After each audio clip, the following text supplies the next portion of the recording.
स्वागत है आप सभी का in part 2 of competency based questions extracted from NCERT exemplar. In videos का पर्पस क्या है यार? आपको सोचना सिखाना है, आपकी कॉम्पिटेंसी बिल्ड करवानी है और एक ऐसा रिसोर्स पकड़ा है एनसीईआरटी एग्जाम्पलर जो कि तुम्हारे बोर्ड एग्जाम के पॉइंट ऑफ व्यू से बहुत इंपॉर्टेंट है। तो अगर तुम मैथ्स में 80 आउट ऑफ 80 चाहते हो, तुम ये सवाल नहीं मिस कर सकते हो। इसके अलावा भी इस सीरीज के एडिशनल फायदे हैं और जो भी मैं अपने चैनल पर आगे करने वाला हूं, अगर आप आगे चल के जेई जैसा एग्जाम देने वाले हो दोस्तों, तो तुमको अपनी सोच थोड़ी सी चेंज करनी पड़ेगी। तुमको अपनी प्रॉब्लम सॉल्विंग एबिलिटीज पे काम करना पड़ेगा, जेई की फाउंडेशन बिल्ड करनी पड़ेगी। तो उस पे भी मैं अपने चैनल पर काम करने वाला हूं।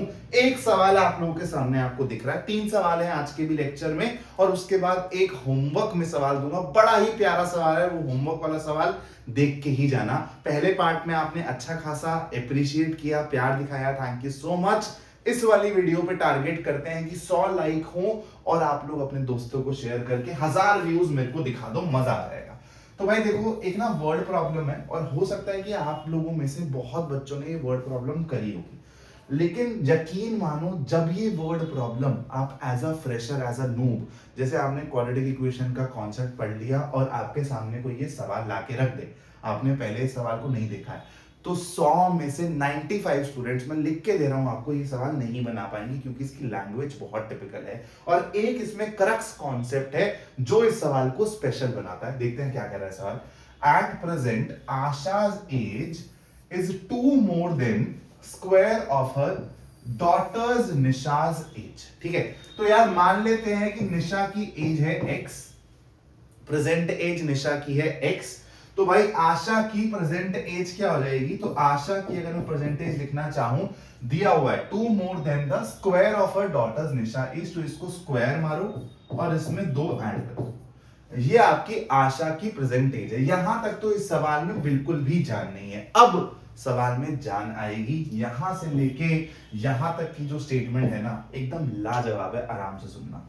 When Nisha grows to her mother's present age, मतलब निशा बड़ी होके उसकी मम्मी की जो अभी वाली एज है तब तक उसकी एज पहुंच जाती है, then Asha's age would be 1 year less than 10 times the present age of Nisha. At least आपको 5 से 6 बारी ये स्टेटमेंट पढ़ने की जरूरत पड़ेगी, तब जाके दिमाग में बैठेगा, अरे भाई बोल क्या रहा है तू। ध्यान से समझना, बहुत सिंपल भाषा में बता रहा हूं। आप लोगों को करना क्या है, निशा को आशा की एज तक बचाना है और देखना है कि ये कैसे हो रहा होगा। निशा की एज क्या है अभी? x, और आशा की एज क्या है? x square plus 2। हो सकता है ये वेरिएबल देख के आपको नहीं चमक रहा हो। जैसे एक आपके लिए लाइव एग्जांपल ले लेता हूं।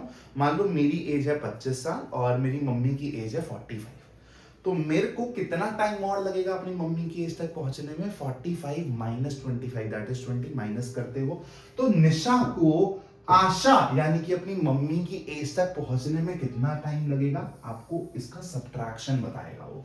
यानी कि x square plus 2 minus x years, इतना वो ग्रो करेगी जब जाके वो आशा जी की एज की होगी। और लिखा क्या हुआ है? When Nisha grows to her mother's present age, Asha's age। तो देखो एक बात बताओ, अगर मैं 20 साल बड़ा हूं तो मेरे पापा जी भी तो या मेरी मम्मी जी भी तो 20 साल बढ़ेंगी, 45 से वो भी तो 65 होंगी। ध्यान रखो, तो अगर निशा ने ये एज ग्रो करी है तो आशा जी ने भी तो ये वाली एज ग्रो करी होगी। तो आशा जी की अब एज क्या हो जाएगी? ये लिखा हुआ है, Asha age would be 1 year less than. तो आशा की एज से आपको रिलेट मानना है, तो आशा की एज क्या हो जाएगी?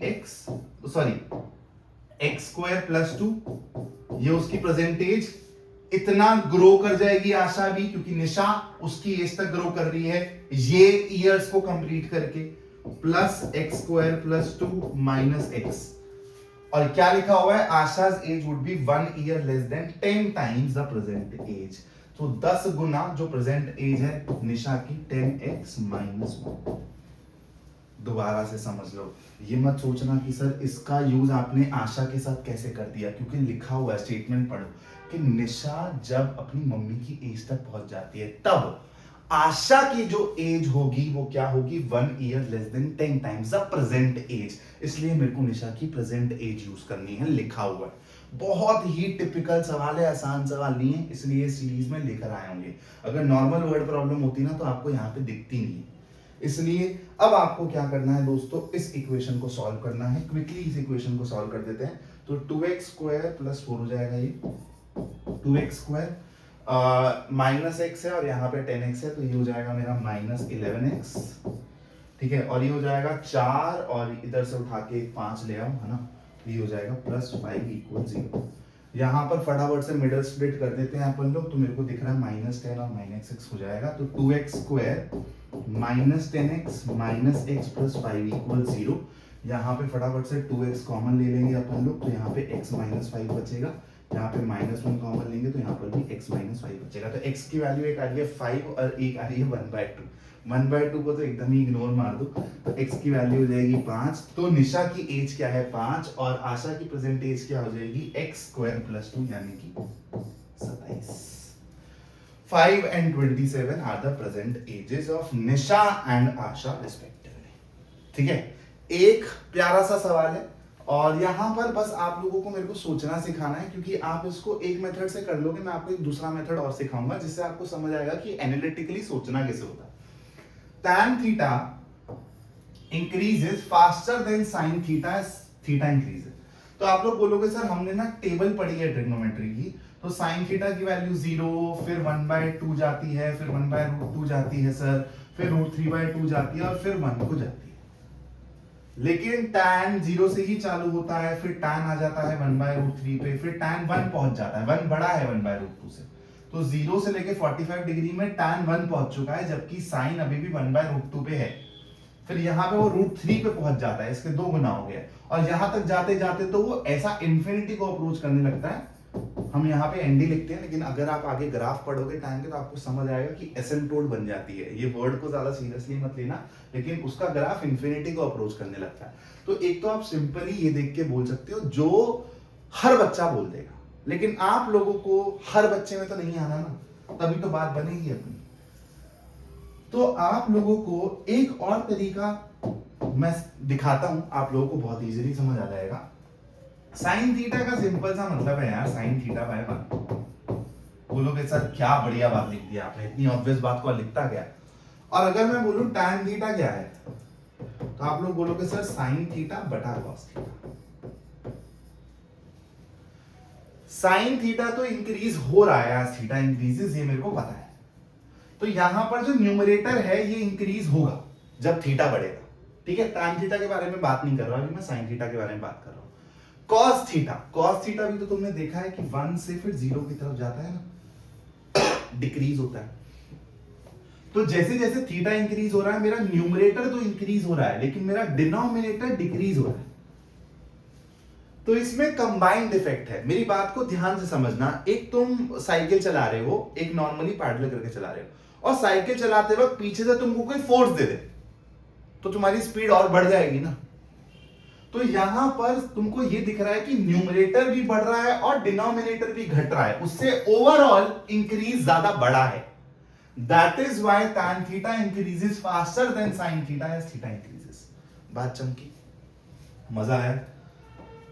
के बाद भाई तुमको मैं होमवर्क सवाल दिखाऊंगा। होमवर्क सवाल के लिए मैं तुमको चैलेंज दे रहा हूं, जिसने वो होमवर्क सवाल सॉल्व करके सबसे पहले कमेंट डाल दिया उसको मैं मेरी बनाई हुई कॉम्पिटेंसी बेस्ड पीडीएफ फ्री में दूंगा, मुफ्त दूंगा। आपको मेल करना है, मेरे को प्रॉपरली सॉल्यूशन लिख के मेल करना है आप लोगों को। मेल आईडी आपको मेरे यूट्यूब का जो बायो होता है ना उसमें मिल जाएगी। और अगर आपको ऐसे ही और कॉम्पिटेंसी के क्वेश्चंस करने हैं तो यार मैंने पीडीएफ बना रखी है, उसमें 350 प्लस सवाल है, उसका लिंक मैं डिस्क्रिप्शन में डाल दूंगा। तो यहाँ पे देखो एक ना स्क्वायर है, और यहाँ पे ये मैंने हाथ से बनाया है इसलिए थोड़ा सा ढंग से बना नहीं, लेकिन ये ऐसे 4 ना सेमी सर्कल है, ठीक है, और यहाँ पे ये सिमेट्रिकली प्लेस्ड है।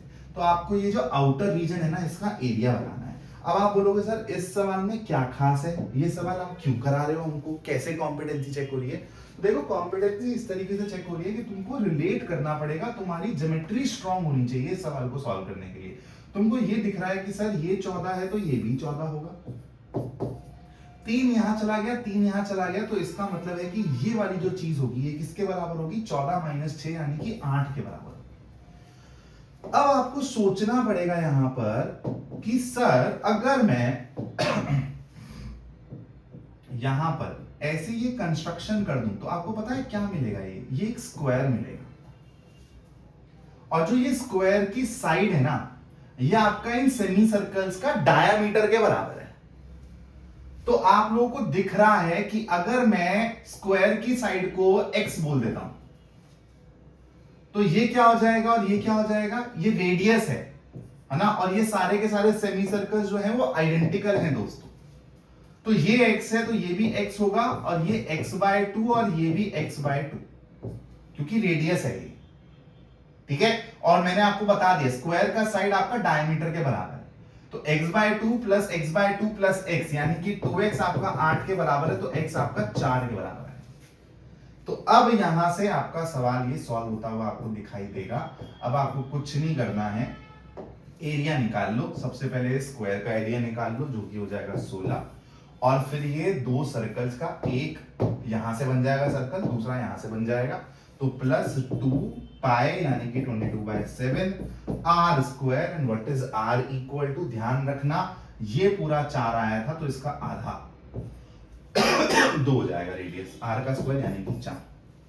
ये निकाल के किस में से माइनस कर देंगे, 196 में से माइनस कर देंगे, आपका आंसर आ जाएगा। क्यों सवाल थोड़ा सा खास था, क्योंकि ज्योमेट्री पॉइंट ऑफ व्यू से यहां पर बच्चों को चीजें स्ट्राइक नहीं करती हैं। अब आ रहा है आज का सबसे धुरंधर सवाल।